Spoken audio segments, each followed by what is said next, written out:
의원총회를 통해 원내대표단 인준을 마쳤습니다. 이제 원내 시간입니다.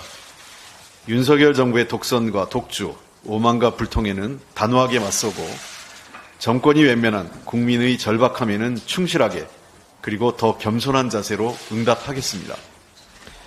이번 국감은 총선 전 마지막 국감이자 사실상 윤석열 정부의 첫 번째 국감입니다.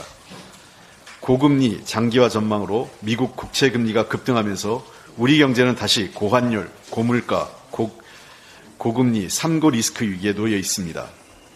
당장 7일부터 지하철 요금이 150원 인상됩니다. 에너지 요금까지 줄 인상을 예고하고 있습니다. 국민이 원칙입니다. 민생이 기준입니다. 민주당은 이번 국감을 통해 추락하는 경제와 민생을 살리고 윤석열 정부의 실정과 폭주를 확실히 바로잡는 계기가 되도록 최선을 다할 것입니다. 이번 국감의 핵심 전략은 팀워크입니다.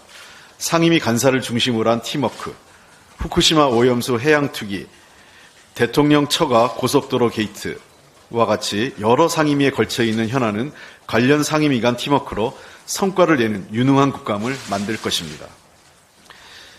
민주당은 6일 본회의에서 최상병 사망 사건의 진실규명을 위한 특검 법안을 신속 처리 안건으로 반드시 처리하겠습니다. 최상병의 죽음의 진실을 규명하고 책임져야 할 자가 합당한 처벌을 받게 하는 것이 국민의 상식입니다. 또 고인과 유가족에 대한 최소한의 도리이자 국민에 대한 국회의 의무입니다.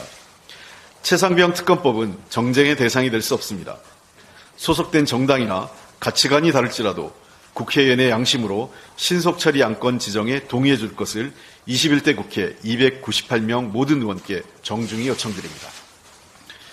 오늘 여성가족부 장관, 문화체육관광부 장관 두 후보자에 대한 인사청문회가 열립니다. 인사청문회법이 정한 20일 기한 마지막 날 열리는 인사청문회입니다. 원내대표 간 협의로 초유의 청문회 없는 장관 임명 사태는 막았지만 김행 후보자 인사청문 일정 협의를 회피한 여당의 태도는 실망을 넘어 매우 우려스럽습니다. 집권 여당이 인사청문 자체를 안 하겠다는 것은 대통령의 인사권에 대한 정면 도전이자 주권자인 국민을 무시한 행태이기 때문입니다. 대통령의 이번 지명이 인사 참사를 넘어 최악의 선택이라고 불리지만 민주당은 정상적인 인사청문회를 열기 위해 모든 노력을 다했습니다. 민주당은 헌법과 국회법이 정한 절차대로 두 후보자에 대해 철저하게 검증하겠습니다. 국민 여러분께서도 민주당이 왜 부적격 후보자라고 하는지 두 후보자의 인사청문회를 함께 지켜봐 주시리라 말씀드립니다. 인사청문회를 마치고 두 후보자에 대한 국민 판단을 다시 여쭙겠습니다. 정부 여당과 일부 언론이 사법부의 공백을 언급하며 대법원장 임명 동의 표결에 연일 여론몰이를 하고 있습니다. 이것은 명백한 상권분립 침해입니다. 헌법이 명시한 대법원장 임명 동의에 대한 입법부의 권한과 국회의 인사청문 절차를 무력화시키는 행태입니다. 6일 본회의에서 대법원장 임명 동의가 부결된다면 이는 오롯이 부적격 인사를 추천하고 인사 검증에 실패한 윤석열 대통령의 책임입니다.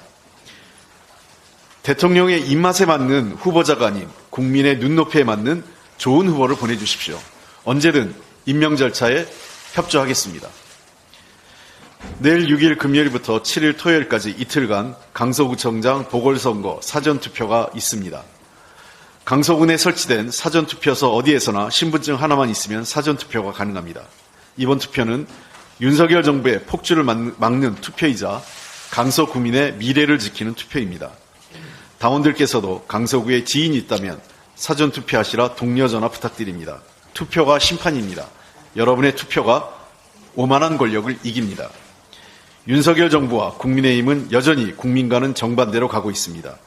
국민 눈높이에 맞는 인사청문회를 하자는데 회피로 일관합니다.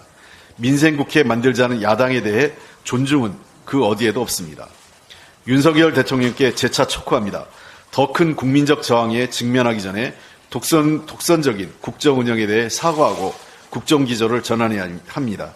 그 시작은 한동훈 법무부 장관의 파면과 국무총리 해임 건의안을 통과시킨 국회에 대한 존중이어야 합니다. 고맙습니다. 예, 안녕하십니까. 새로 원내수석부대표로 선임된 박주윤입니다. 최선을 다해서 책임을 다하도록 하겠습니다. 내일 열리는 본회의에서 다 아시는 것처럼 굉장히 중요한 여러 안건들이 처리될 예정입니다. 그렇지만 여전히 노조법, 노란봉투법이라고 불리는 법이죠. 그리고 방송법 개정안은 국민의힘의 반대로 안건 협의가 되지 않고 있습니다. 의장님께서도 양당 간의 논의가 좀 더 필요하지 않냐라고 보고 계신데 지금 상황이 매우 안타깝습니다. 노조법 2, 3조 개정안, 이것은 극단적이거나 특별한 내용의 법안이 아닙니다. 그동안 70여 년 동안 바뀌지 않았던 노조의 정의를 지금 대한민국의 현실에 맞게 바꾸는 법이고, 그동안 법원의 판례에 의해서 축적되어 인정되어 왔던 그런 내용들을 반영한 법입니다. 일하는 사람이 노동자다라는 지극히 상식적인 말을 실현하고 노동권을 침해하고 노동자를 죽음으로 내모는 괴롭힘 손배소를 막고 진짜 사장이 책임지도록 하는 법입니다. 쌍용자동차 사태 이후에 110억 원의 과도한 구상권 청구 소송으로 많은 노동자들이 죽음으로 내몰렸던 사실은 기억하고 계실 것입니다.